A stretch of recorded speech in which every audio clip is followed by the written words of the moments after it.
evening. When the needle drops, listeners, we are back with another episode, and this time I am joined by, well, what I would call musical royalty. All the way from well, I don't know, sunny Canada. Well, some of Canada's sunny, some of Canada's snowy. yeah, Snowy. some of Canada's pretty snowy. But coming from Toronto in Canada, you will know her best from the infamous You're a Superstar from Love Inc. Miss Simone Denny. Simone, how are you? Hey, how are you doing? I am good. I'm good, pal. Thank you very much for coming on, first of all, because I know obviously we've got a bit of a time difference. I think we're at 5 hours, so it's all good. Anything for you. Thank you very much. So Simone, let's just start from the beginning. Obviously you come from a mixed race family. So is it Jamaica? Was that right? No, my family's Guyanese. So geographically South American, culturally West Indian. There we go. So it's quite the interesting concoction of places. Yes. So, I would say proud Afro West Indian family, but we have lots of other spices in the mix. There we go. I actually think I remember you telling me about that one time we were having a conversation, and you were telling me how many different places that your family actually do come from, and I was amazed. Right. Yes. I think that's pretty typical of the Caribbean, though. So it's at least for my family, it is. Yeah, but you were born and raised in Toronto. Born and raised in Toronto. I'm a Canadian, full through and through. Full-blooded Canadian. Full-blooded Canadian, yes. So what was it like growing up in Canada? Was it obviously you said it was pretty snowy over there? So were all the winters bad, or? You know what? Growing up in Toronto, I remember, like, in front of our house, the snow was so high you couldn't even see the front windows. Like, that's how much snow, because you literally could not find places to put it after a while because there's so much snow. And recently we've had that snow again over the last week or so. We had a really, I think, 60 centimeters of snow again. And I'm like, oh, I remember. And anybody who's new here is like, oh my God, where did all the snow come from? I'm like, this is what I grew up in. This is what I went to school in. So is that pretty common in Canada for it to snow like that? Depending where you are. Toronto, we found global warming has really kicked in. So our winters have not been as snowy. Like last year was just a dusting. But if you go to places like Winnipeg and Calgary and Edmonton, like the central parts of Canada, it's pretty bad. Montreal, pretty bad. So I'm as bad as this sounds, I'm kind of happy for the global warming because I'm kind of over. I'm over it. I shoveled some snow and it's a bit much. So it's a bit much. Basically, it's all the kind of a French Canadian areas that get really bad snow. Yeah, I think most of Canada gets snow. I think it's just because of Toronto and the way where it's situated, like Toronto Center, Toronto proper, and it's because it's a city. I guess that has an effect on the snow, and we don't get as much anymore. But the outer areas, it's there. It's there. Absolutely. Don't get me wrong. Glasgow, Scotland in general, it's just full of bad weather, snow, rain, you name it. I'll take the rain. I'll take the rain. And I've seen your snow. I'm good with that. With that. I'll trade you 60 centimeters. You know, I don't think we've had that bad of snow, certainly for a few years. A few years ago, we did get really bad snow, and it came from out of nowhere. But it's not really been that bad. So I think maybe global warming's probably kicked in here as well. Yes, I would imagine it's real. It's real. It's a very real thing. We are definitely seeing the effects here in Toronto. Definitely seeing it. But I'll take your snow over my snow any day. I probably agree with that. So let's go back to the beginning. What was your first kind of first roads into music? Was it, obviously it wouldn't have been dance music at that point? What was your influences? What were you kind of into? What was grew up in a very surrounded by music at home. So my dad used to play a lot of soca music and reggae, like Bob Marley. He'd play a lot of like Motown soul, and then my mom had grown up in England for about from 16 to 26, I'd say, about that age group. And so she had like Shirley Bassey, you know what I mean? So I heard that. I heard a little bit of the Beatles, Rolling Stones, and of course, soul artists from there as well. And then being born and raised in Canada, I had everything else. So it was funk, rock, everything, hip hop, everything. So I think I'd say my journey in music has been very eclectic. Yeah, It's been kind of. very eclectic.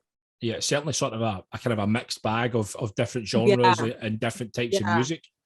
yeah, So obviously you were talking about you over the stuff your dad listened to with the reggae and Bob yeah. Marley. I take it that was obviously influenced from, his side of, Caribbean. yeah, of Yeah, course. yeah.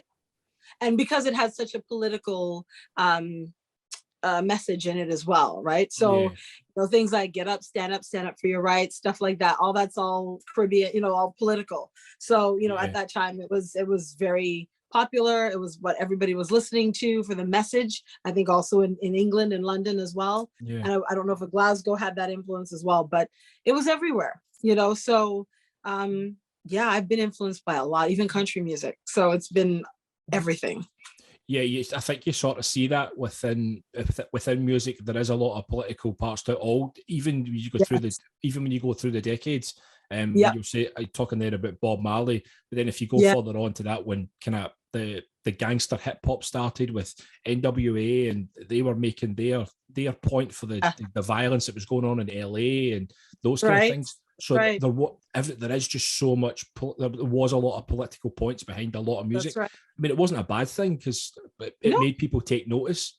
that's right. It's like it was I would say like CNN before CNN, Yeah, right? If you wanted to know what was happening in the streets, listen to the music. yeah, because they were telling Yeah. the story. They were telling the stories that Yeah. And they're nobody had. telling it from their real life experience. Yeah. So it's like if you didn't know, now you know.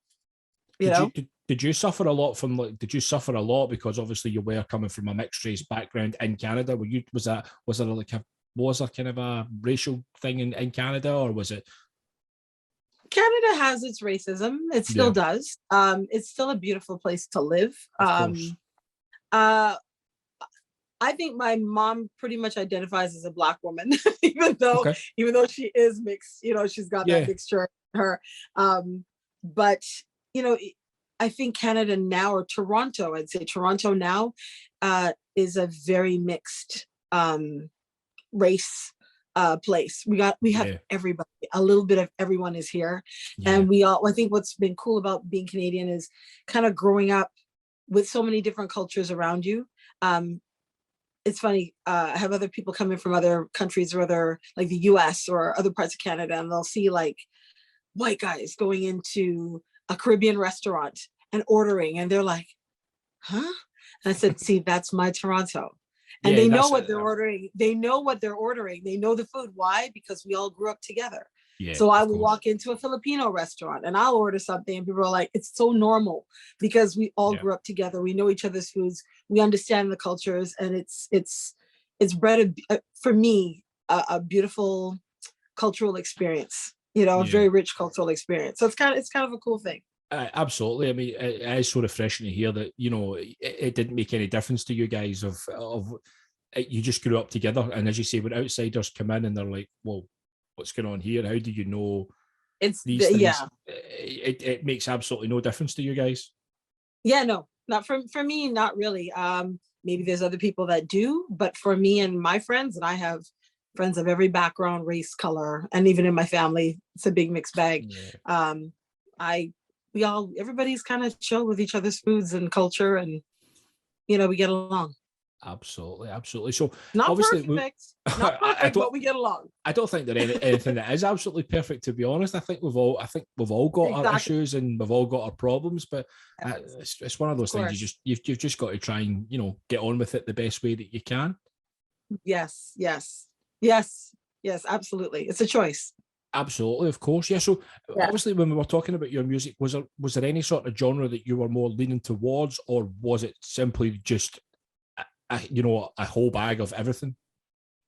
Well, growing up was a little bit of everything, and for me, I think because growing up like that, for me, music was music. Yeah. A hit was a hit. A good record was a good record. A good song was a good song. So I didn't really. I don't think I became really conscious of it till maybe, I'd say, till the 90s, where let's say actually the 80s, because then there was the big ballads and things like that. And I was still a kid, but you definitely heard a difference in sound because funk really was up and present in that time. Yeah. And then American soul and American R&B were very, very present.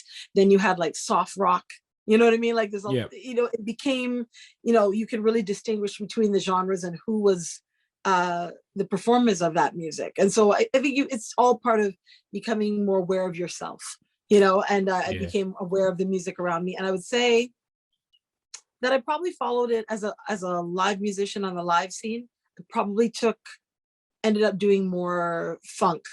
That's where I kind of was leaning towards funk and R&B. Yeah. So that's where I started, because I used to play with bands and stuff. First, I started off with West Indian bands, and I'd go in and do ballads and different things. And then I started going to school for music.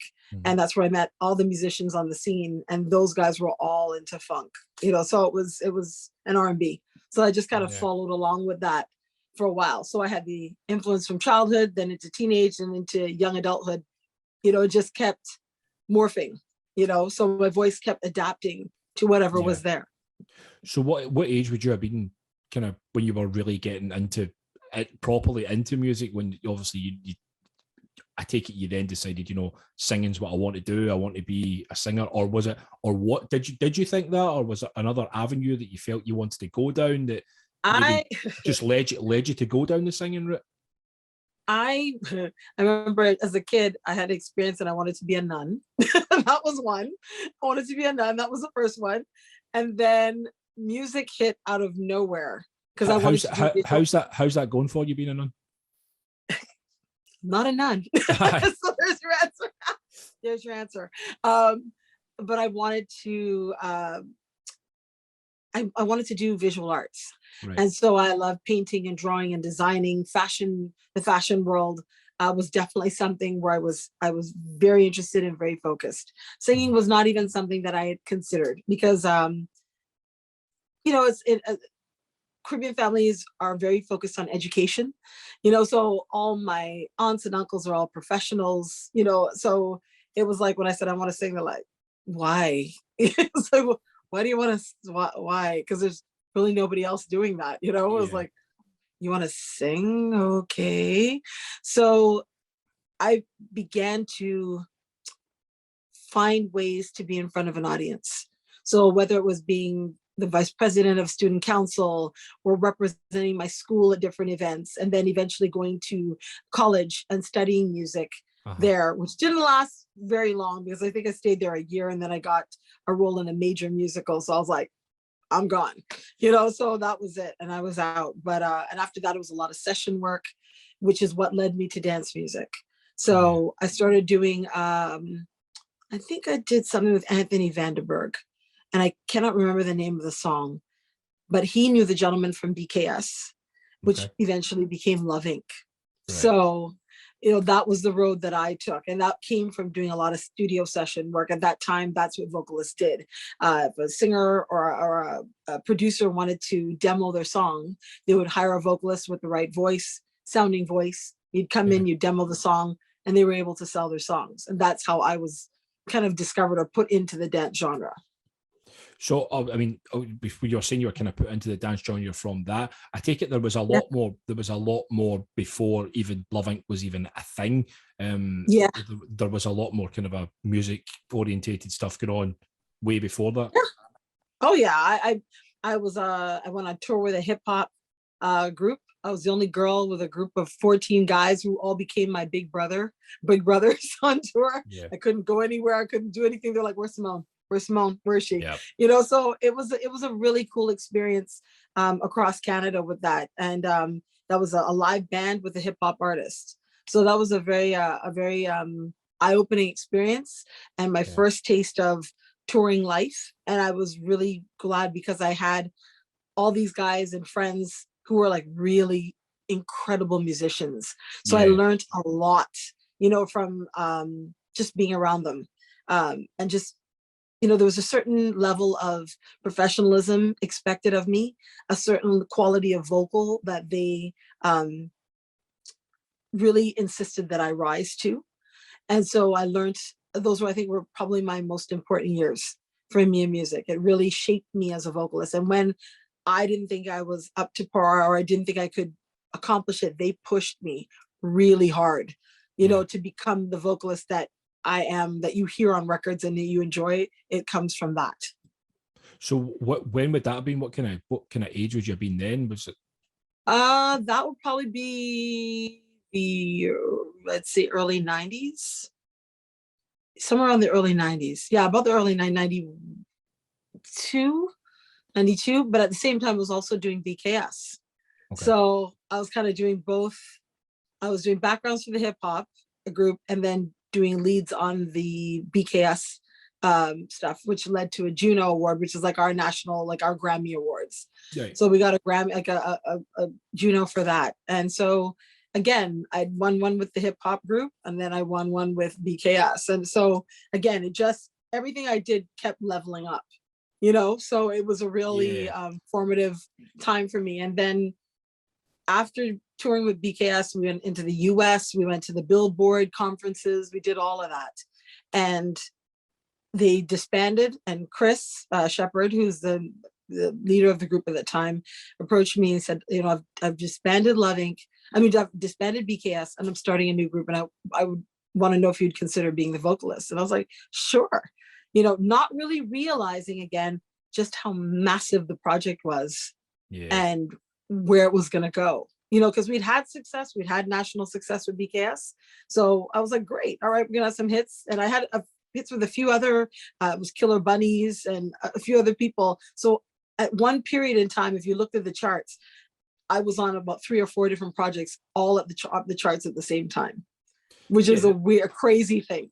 Yeah, that must have been that must have been, it must have been very humbling, but at the same time, it's also a lot of pressure on you because you're then having to perform and achieve in so many different genres.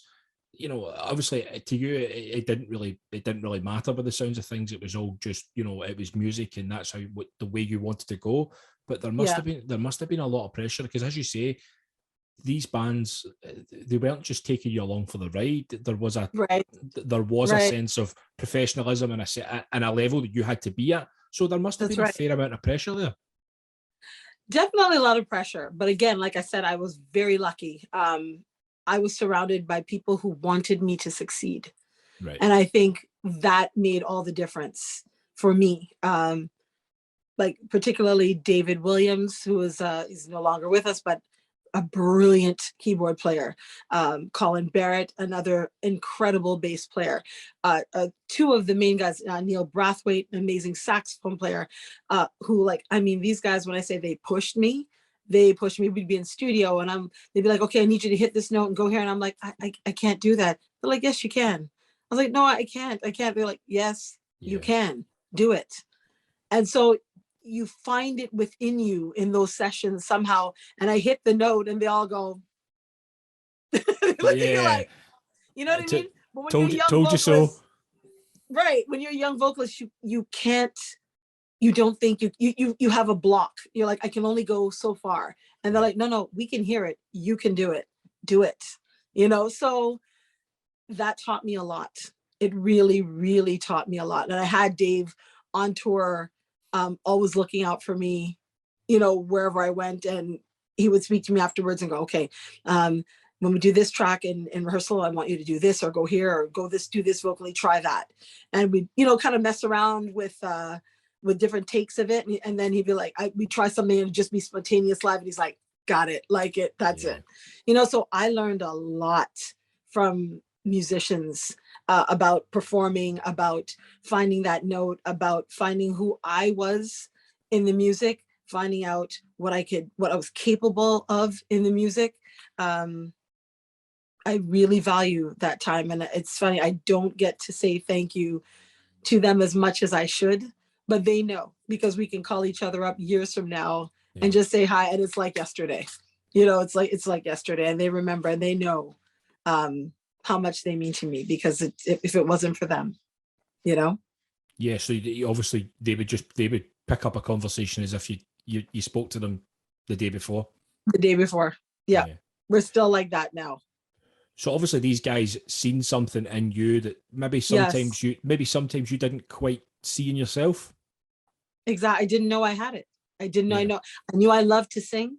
I knew I loved music. I knew I enjoyed being out there touring, and I was hungry as a vocalist. You know, I was hungry for success to get up there and do it at a high level and achieve. And so being around other like-minded people, and people, again, who I said believe in your talent and believe in you and are there to push you, makes all the difference. Like all the difference as a vocalist. I agree. I agree with you there that you need people to push you, because sometimes you go through spells where you think to yourself, this isn't happening, or it's not for me anymore, when it's really just kind of how you're feeling inside. Yes. But actually when you delve deeper, you do have that desire and that burning passion to still create and still still achieve. So you do need these kind of people just to kind of give you the wee kick in the ass that that you need. Yes, they did. They absolutely did. And I'm forever grateful for that. So when they saw me move on to loving, they would tease me a little bit. They're like, "Oh, you left us back with R&B, what do you do? What's this dance music thing?"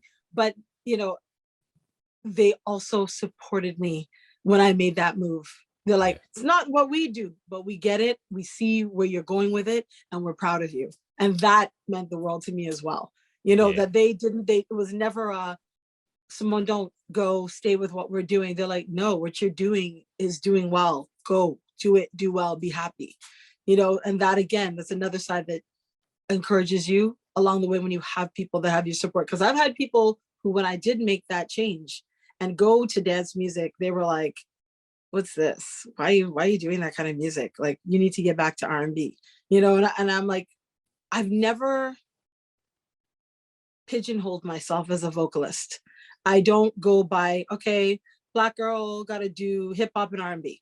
I don't do that to myself. I listen to many genres, and I feel that my voice can apply to many things. And when I do a project, or I take to a project, I go all in. I don't just kind of half step it. I'm like, I'm going to listen, I'm going to appreciate the music, and let's do this. You know what I mean? So that's my philosophy. Yeah, you don't want to do the typical stereotype. Every Black girl does hip hop, R&B. That's all. The Black girls just they rap, and that's all there is to it. That's right.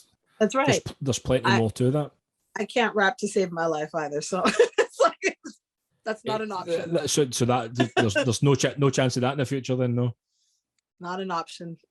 Not an option. I've tried. It's just not cute. So when you were obviously doing these, doing the hip hop and the R&B and doing all the genres that you were doing, when you were going to, like, as you say, the Juno Awards, I didn't even know what the Juno Awards were, but you were going to that, the billboards. Were you quite in awe of that, or did you just kind of try and take it in your stride? I took it in stride. Yeah, I took it in stride. I very much was. It was something that childhood dreams are made of. Yeah, of course. And so you dream hard enough, and you go after what you want. When you arrive at that place, you're like, okay, this is what I wanted. So I've manifested it. I'm here. So the Juno Awards, just so everybody understands what that is our Grammy Award, in Canada. So Celine Dion, she would perform at that, like any of the big Bryan Adams, all of them, they would all be there receiving awards and performing for that. So that's our highest national award in music. So it's like a big award show and such. So, I was there among the Shania Twains, all of them. It was a very cool moment for me. It was just like, okay, because I always wanted to win one. And so I was really happy to be there. So when you get to that point, do you kind of just look at these artists and go, well, do you know what? Yeah, I am good enough. This is what I want to do, and I've got to a certain level, and I am good enough to be here. I'm on course. I'm on the right. I think that's what came through to me more than anything else, as I'm on the right course. I have made the right steps on my path. I'm focused. I'm here to do what I love, and this is where I should be. Yeah, that's it. It's like, this is where I should be. So I was good with it. Never cocky, never thinking I was better than anyone. It was more just, I'm in the right group of people. So, and this is where I wanted to be. Yeah, So it was cool. I never took it for granted. Yeah, ever. I'm doing this right for me. Yes. Yeah. Yes. So at that point, obviously, you'd said that BKS had then split. Yes. Was it an amicable split, or was there tension? Or I have no idea why they decided to disband. Chris was part of that group as well. So for whatever reasons, they disbanded. I don't know the political or personal reasons that happened. All I knew is that he came to me, and I was like, sure, what are you doing? And so when we got in studio, it was myself, Chris, and Brad Damon, who's the other producer and member of Love Inc. And we started working on songs. I liked the vibe. I liked the positivity of the Love Inc. album. And I was just here to, I'm like, what can I bring to this project? Yeah. And so I just got in and enjoyed it. There was I didn't really focus on fame or money or awards or things like that. It was like, again, this is another project. How can I bring my best to it? I was going to things with an open mind, and that's how I approached Love Inc. That was it. So if we fast forward to when you obviously Love Inc. now come together, you guys get into the studio and you start laying down what is arguably, and I think it's safe for me to say this. Actually, it's funny. We talk about this story. I spoke to Kuta from Entrance on my last episode of the podcast. Spoke to Mike, and we were talking about Set You Free. Now, for me, the only dance track that's on a par with Set You Free is Superstar. I mean, you could play Superstar at in a morgue and people would get up and dance. It's just it's got that it doesn't matter what age you are, people know it's infectious. Yes, it is. So did you guys have any sort of idea when you started laying this down? Did you even think to yourself how big this track's actually going to be? You know what? I remember recording it very vividly, being in studio, and the actual writer of this track is Vince DiGiorgio. He wrote the lyrics, and I'm probably going to have him on my own podcast at some point. Just so, I always wanted to ask him what he was thinking about when he wrote it. So I'm probably going to do that soon. And I would be really interested to hear that. Yeah, me too. Me too. But I vividly remember recording the song and thinking, what a great track. They'd given me the tape ahead.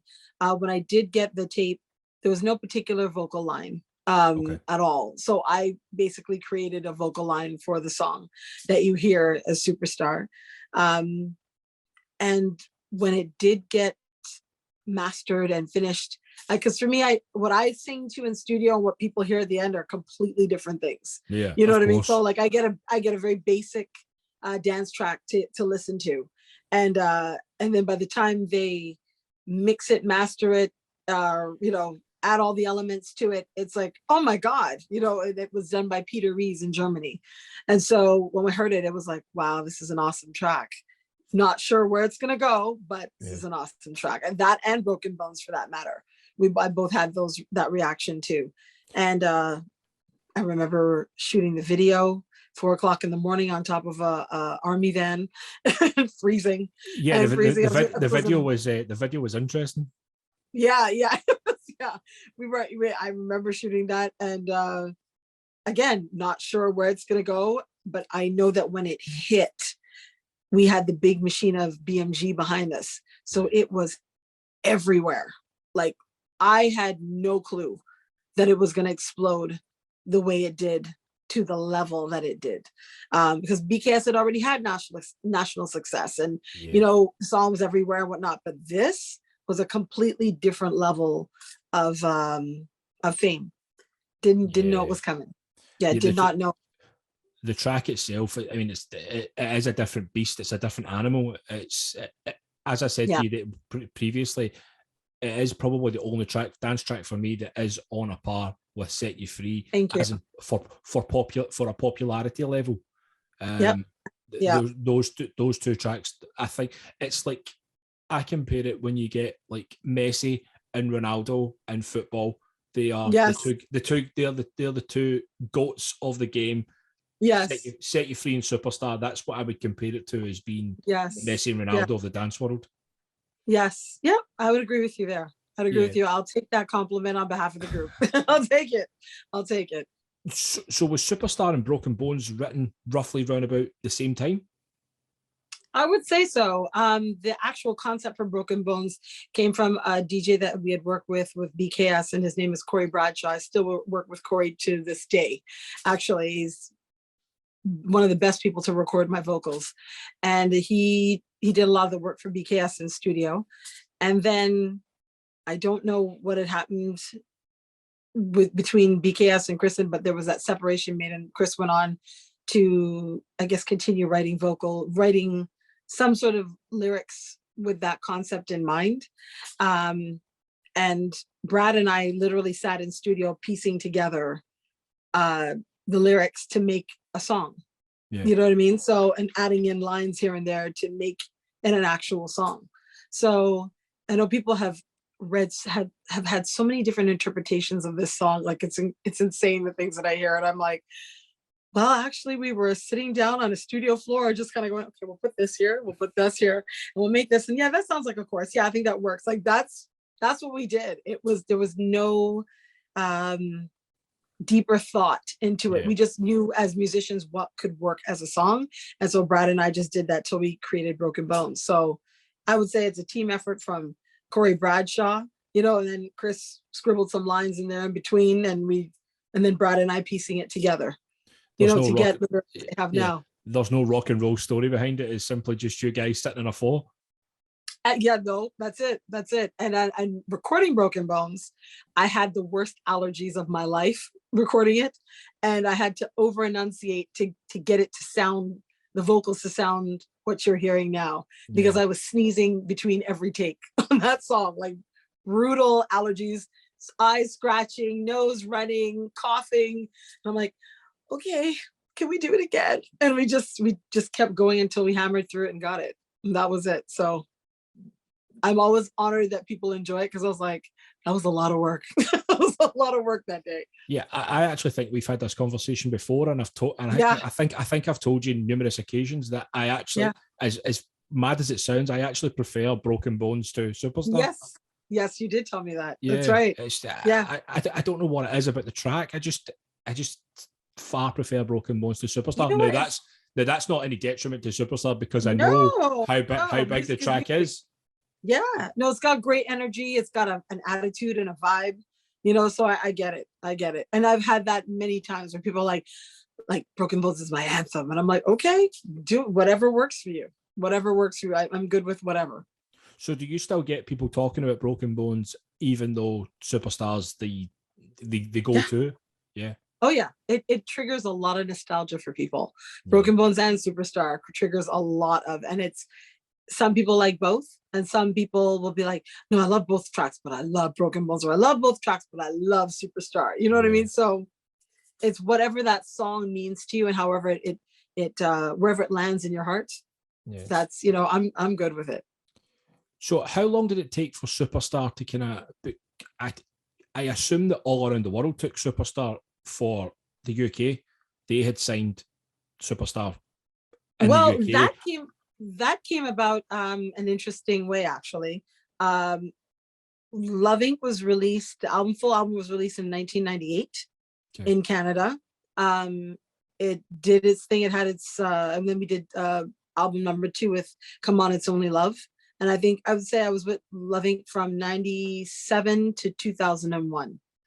And that's when I left. And I think in between that, we had gone to the BMG conference in Europe, where all the artists, it was myself, Usher, like all these BMG artists performing for for them to see what the new product is and where they can market it.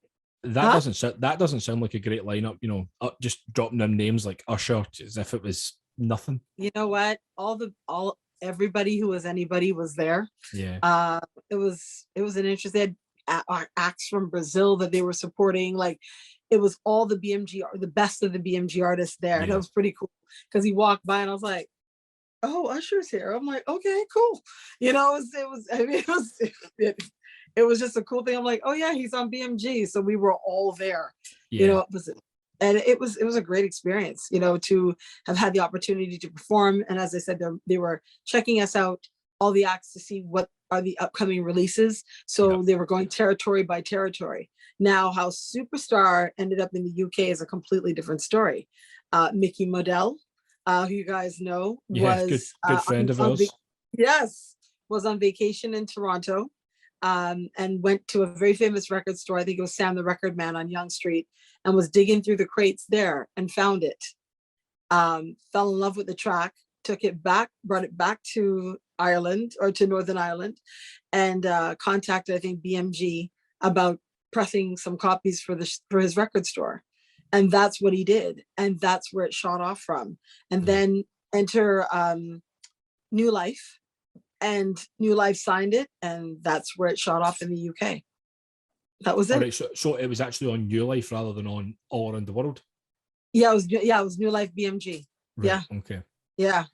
I think I was just thinking, because at the time, I think we must be looking about 2002, 2003. Right. That's right. Resonance Q had done the remix of Superstar. Right. Obviously, Mike DeScala, who's now Camel Fat, who's now on a completely other level within the world, had done the remix of Superstar. And it was played in all the mainstream clubs here, and then it just grasped the whole nation. It could probably, it's probably the type of track that, you know, it dictates a childhood.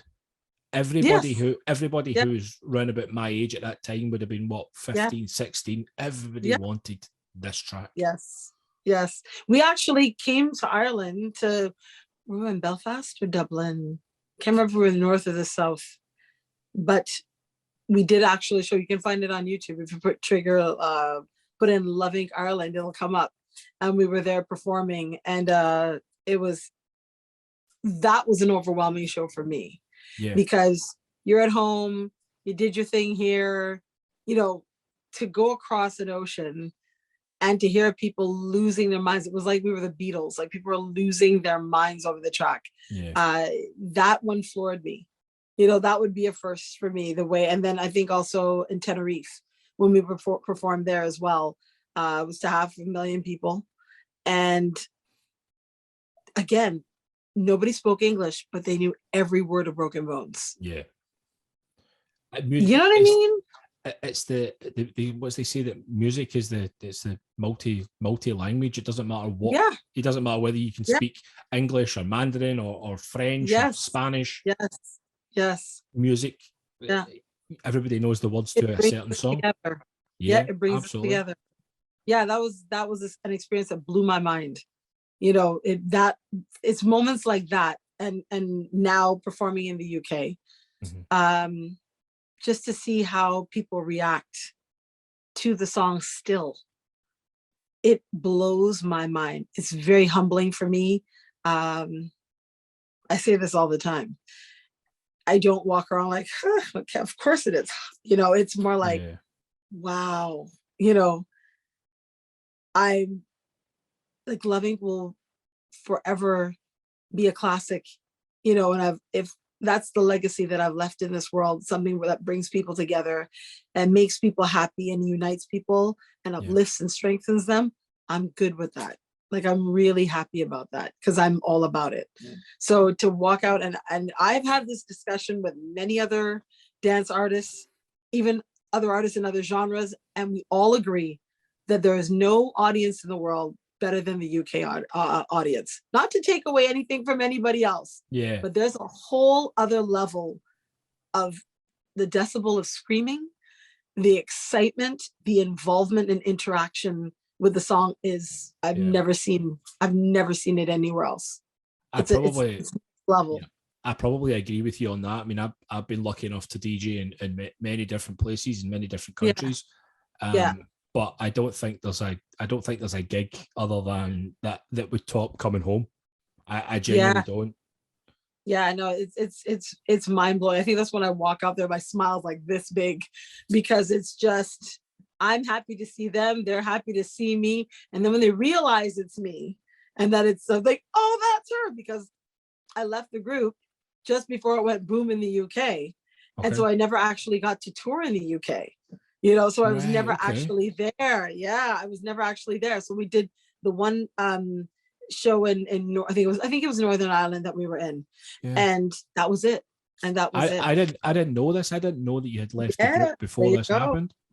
I did. I left for many reasons. It was just time to save myself. I realized at that point music for two very different reasons. I was there more for the energy exchange. I love people. I can talk to anyone. I like to interact with people. I love my fans. You want to get paid for doing that, of course. Of course, yeah, of course. We're here to do well and make money. I don't feel that I didn't feel, and I wasn't by all standards being compensated properly for doing what I do. And so the only thing that I was offered was an amendment that would have kind of enslaved me, as I would put it, for the rest of my career. Right. And I wasn't prepared to do that. So at that point, I made the decision to leave and save myself and just move on, But again, the music still lives. And so I always said to myself, I said, if they want me to sing, they will find me. And the UK did. Oh, yeah. They did. I mean, yeah, absolutely. Yeah. There's no question to that, because that's how we met. Was through gigging. Yeah. That's right. Again, I always harp back on it, but we've had these conversations before privately, just us. And I tell you the story that I still get starstruck at the time, thinking, that's the girl from that sang Superstar that we were listening to when I was 15-year-old. I still pinch myself, and I do. And you're like, and now we're having dinner. Yeah, exactly. Now we're sitting down having Japanese food. It was surreal, and awesome. I still find that with a few artists that I speak to. I still find it really surreal, and I've gigged with you guys and I've gigged with other artists loads of times. Yes. When you look back and you're feeling nostalgic and you're 15-year-old and all these artists that shaped the generation, and you're now friends with them. It's still quite of a it's still pretty nerve-wracking, and I still pinch myself, but I mean, it's completely changed now, because obviously we can just sit down and have a conversation. Of course. Well, I think it would lend itself to what I said earlier. You were hungry as a DJ, you pushed, and now you're at the level that you wanted to be at. So, it's what you manifested. Yeah. I'm a big believer in that. You manifested where you are now. So I think we must be heading now to is Superstar. Is it 20 years this year? It's 20 years in 2018.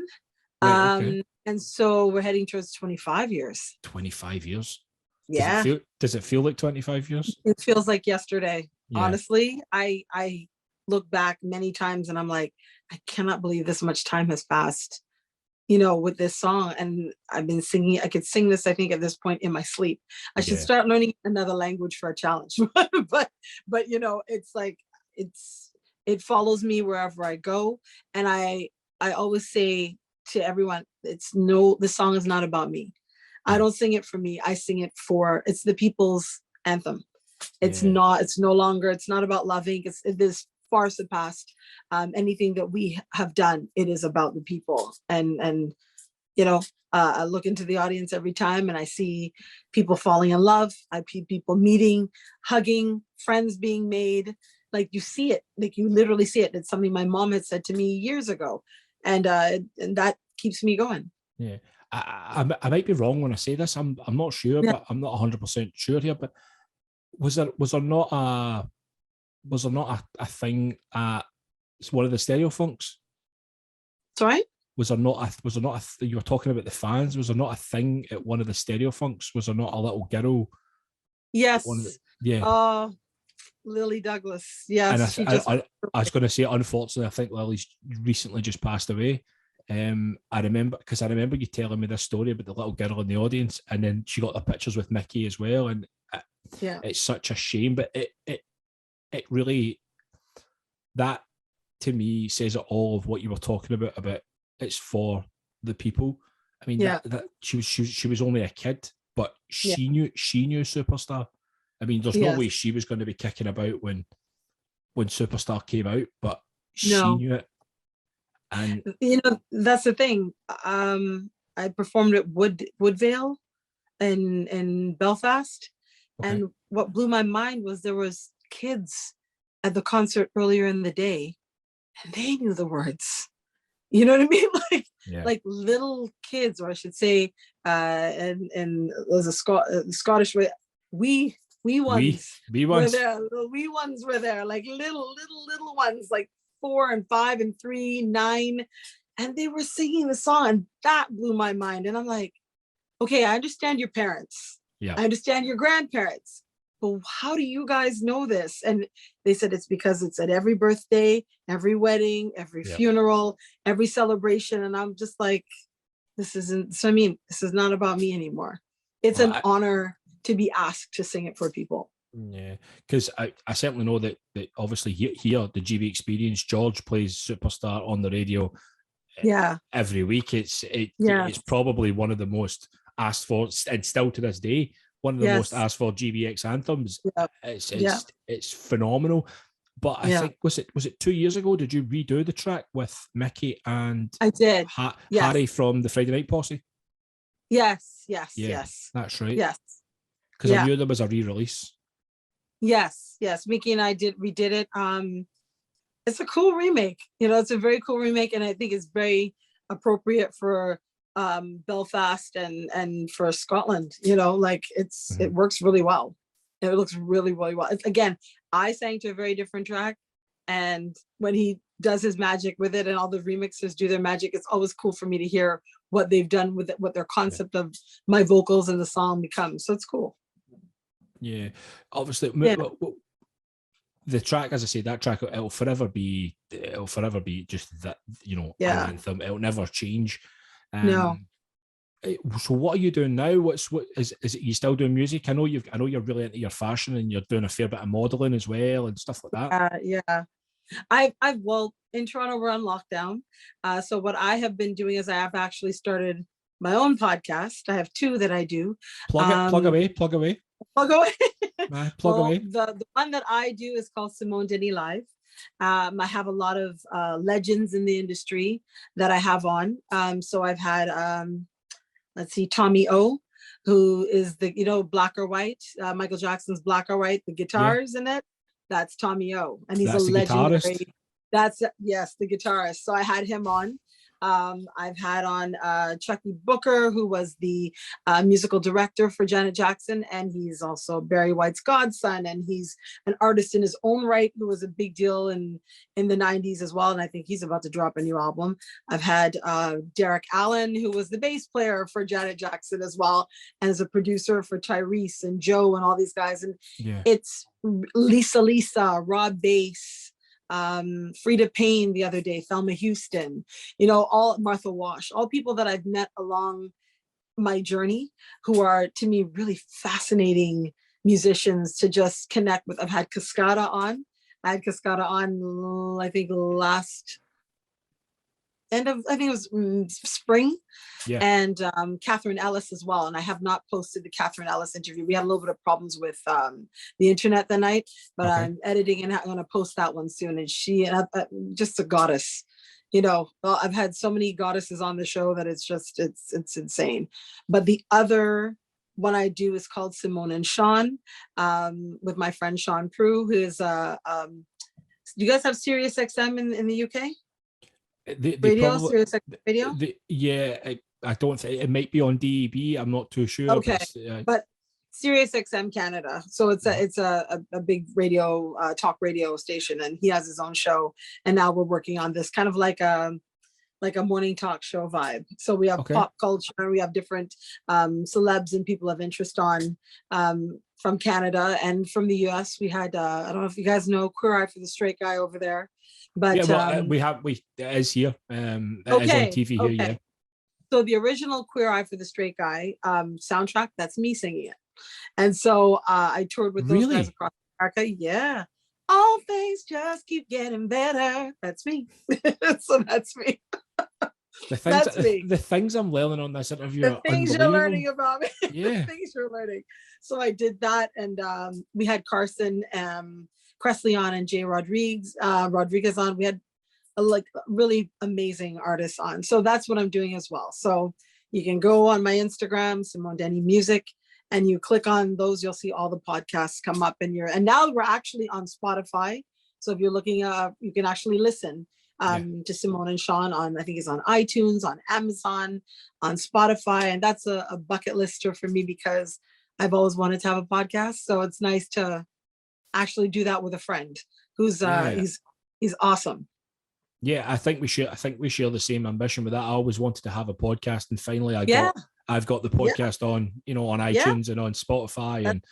That's right. So, and I will always be forever grateful to my friends for helping me out, get started, and that's right.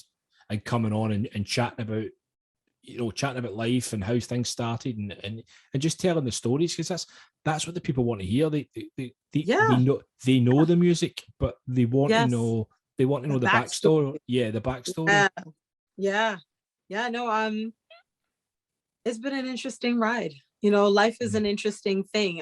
For me, I've also done a TEDx talk. I don't know if you guys know about TED Talks over in the UK, but if you go on YouTube, you can pull up Simone Denny TEDx, and you'll see that talk that I gave as well. On you'll learn a little bit more about me in the industry as well. I kind of gave a 13-minute chat that day, and for me, it wasn't a straight journey. It sounds like it, but I've had peaks and valleys.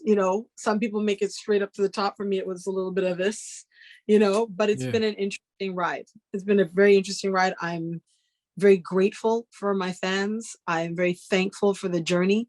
And I'm just, more than anything else, really happy that the music is still going and that I'm still here and able to do it. Yeah. It's a blessing. It really is.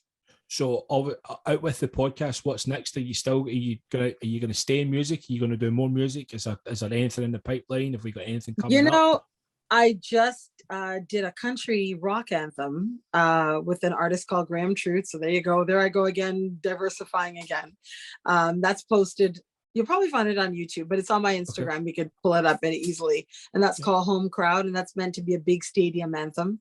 Okay. I'll have to send you that. I'll send you that one too. It's an interesting track. Yeah, definitely. Big anthem. So I've done that. Let's see. For me right now, I think it's songwriting, staying healthy, and COVID free. Yeah, that's my biggest thing. Absolutely, yeah. Yeah, and hoping to get back to the UK soon. Right now possibly it's March, April. I think it's March, April. So fingers crossed. Well, we seem to be on the other end. We seem to be opening up. Well, I actually don't think England ever shut. I think they've just they didn't. I think they've just kept going. But we seem to be catching up here in Scotland, and Northern Ireland and Wales are all sort of catching up. So hopefully, fingers crossed, we're on the other side of this now, because it's been hell. Yeah, this has been very hard. This has been, I think for all of us, we just want our lives back. Yeah. I feel bad for you guys. You guys are still in a lockdown. They locked us down again just after the new year, because we started getting 4,000 and 5,000 and 6,000 cases a day. And our hospitals got overwhelmed pretty badly, so they had to break the circuit, so the malls are open at a certain capacity, so not as usual. There's nowhere to go, there's nothing to do but be at home, watch your movies, and that's pretty much it. But I'll be doing hopefully some theater as well in the new year, doing the podcast and pushing those more, touring some more, a little bit of everything. So just a little bit of everything. Brilliant. What I'll do is I will post all the links to the podcast awesome in the description, so it'll be easily accessible and easy enough to find. Thank you. And we can really start to push your podcast as well, because Thank you. We are, as I said before, being 15 and then 20 years later, yes, I'm sitting here doing this. I'm truly humble and I'm truly grateful. I always will be. And I really can't wait till you come back over to the UK so that we can hook up and we can, we got to go for Japanese again. Absolutely. No maybe question. I'll cook. No questions asked. I'll bring some Caribbean stuff over and cook for you guys. There you go. No questions asked. So thank you very much, Simone, for coming on and chatting to me. Thank you for having me. As I say, very interesting story and some stuff that even I didn't know that's came to light in this podcast. So ask me a question anytime. Thank you very much. So all that's left to say is, Simone, stay safe. I hope you're not locked down soon, and you can get back onto normal life. Me too. We will speak again soon. Absolutely. Thank you for having me. It's a pleasure. Thank you, Simone. I appreciate it.